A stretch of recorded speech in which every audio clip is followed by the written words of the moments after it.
Hi, I'm Catherine Moody, and I'm so excited that you're joining me for this video. In this video, I'm going to explain a simple concept that will allow you to be an interviewing rock star. And you'll find that it's helpful to you in all of your situations, like maybe even including networking into the hidden job market. It's going to be an incredible technique for you. I was a recruiter for 14 years. And in that period of time, I recruited for positions ranging from executive assistants to CEOs with a base salary of $1 million. And so I got to talk to a lot of candidates in a wide variety of positions and stages in their career. And there would be times that I'd spend hours every single day interviewing candidates. And so I'm going to tell you a technique that actually very few candidates understand. And when you are able to implement this technique, you're going to find that you are the candidate to beat. Preparation is really important, but I'm going to explain this so that you can also see what the concept is, so that you can answer any question even if you hadn't practiced an answer to it. Today's reality in getting a job and in filling a job, hiring managers really don't want to make a hiring mistake. And often they make decisions not based on necessarily who is the best candidate, but who is the candidate they feel best about. The problem today also is that with so many candidates available, it's often difficult for a hiring manager to make a decision, thinking that maybe yet the candidate tomorrow will be even better. And often the reason for that is that the candidates they've seen so far haven't really knocked their socks off. And the ultimate thing to remember is that hiring decisions really boil down to chemistry. And so if you've got similar qualifications, they don't even have to be as good as other people, but you've been successful in creating a relationship, thus the chemistry, with the hiring manager, it's quite likely that you're the one they're going to feel more comfortable with. We see a lot today that candidates interview and then ultimately the job goes to someone inside. As a recruiter, I can tell you that often those inside people are not as well qualified perhaps as you are, and not as well qualified as many of the candidates that the hiring manager saw. So what's the reason that the position went to someone inside? Well, yes, companies do like to promote from within, but you know what? It was because they know that person and they feel comfortable. So when you understand these three concepts, you move much closer to how they feel about internal candidates, and you move way ahead of other people that they're interviewing from the outside. One thing to keep in mind as you're crafting your answers and thinking about talking to people in interviews and again in networking situations is that I think today we all have adult onset ADD. And what that means is we're on such information overload that the more interesting your answer, and sometimes the briefer your answer, as long as it has the relevant data, the more you're going to endear yourself and stand out.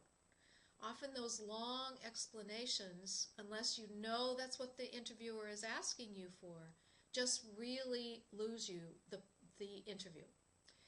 So what I want to talk to you about is the fact that there are actually three layers, three things that you are doing or should be doing, want to do, when you're answering a question or having a conversation.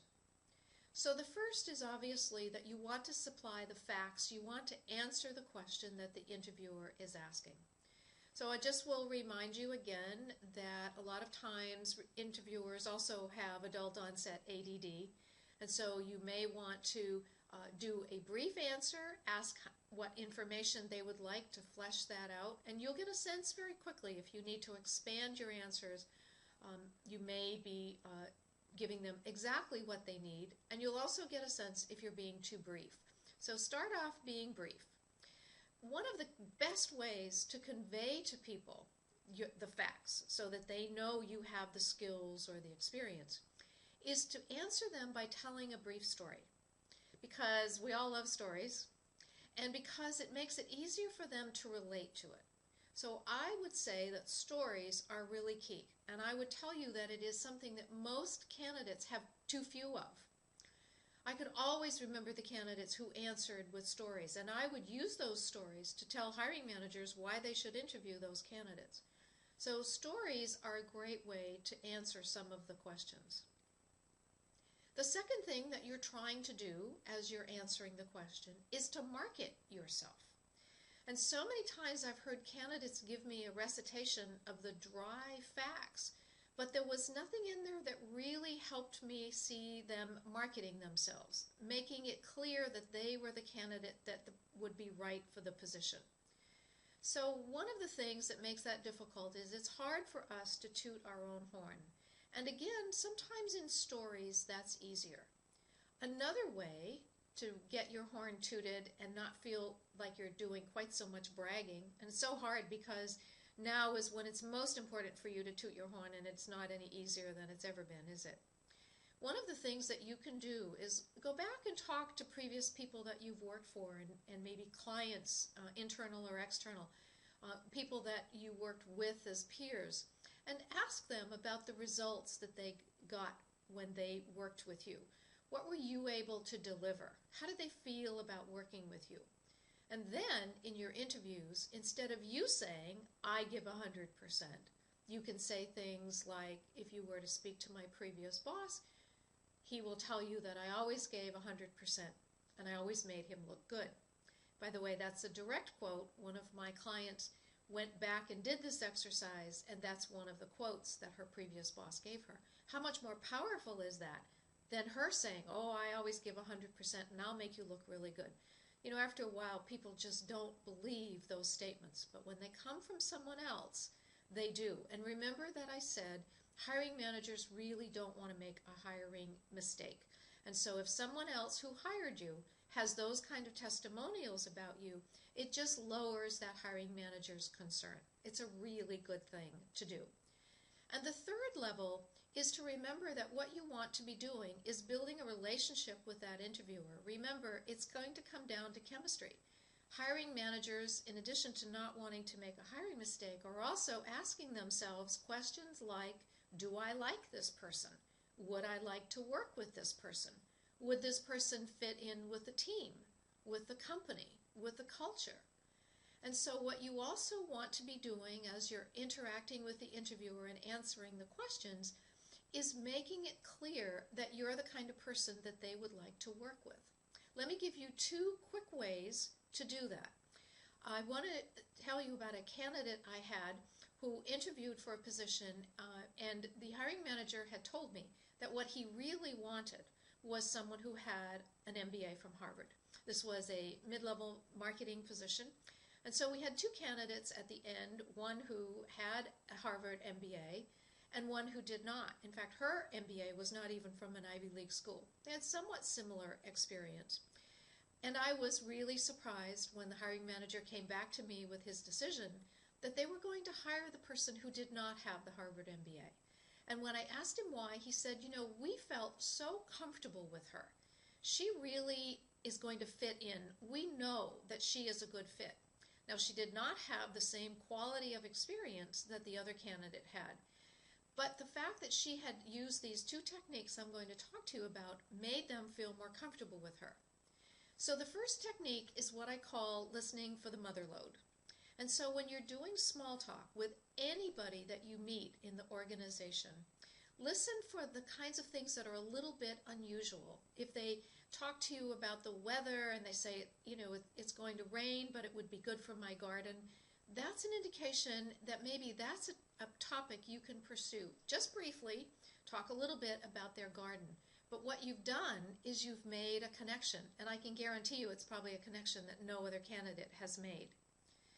The other thing is to use words that are inclusive. So you want to use the word you a lot. And so say to them, if they did ask an interesting question, use this term. You really asked me an interesting question, or I'm so glad you asked that question. You is a great way to include them. Another great way to include them is use we and us.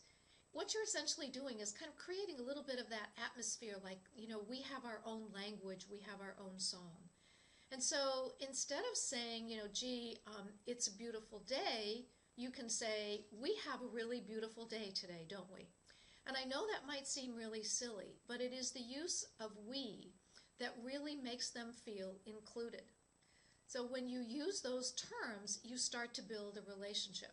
And because you've listened to the small talk, which we all have to engage in, you're able to identify some things that you could talk about that other candidates have not picked up on, I can guarantee you. This is really fun. Write these 3 elements down perhaps, maybe work on 2 and then add the 3rd, whatever works for you. But do try it, practice it, and I think you'll see that you'll feel more comfortable. You actually may start really enjoying your interviews if you haven't so far, and you will see that you really make a connection on all 3 levels. You've given them the facts, perhaps as a story, and you have marketed yourself so that it's clear that you are the person for the position, and you have started to build a relationship. And with those 3 things, you are about to become an interviewing rock star. I hope you enjoy this. Please let me know what your thoughts are. Let me know how this goes. I wish you a very fast conclusion to an outrageously successful job search, and I look forward to talking to you again soon. Take care. Bye-bye.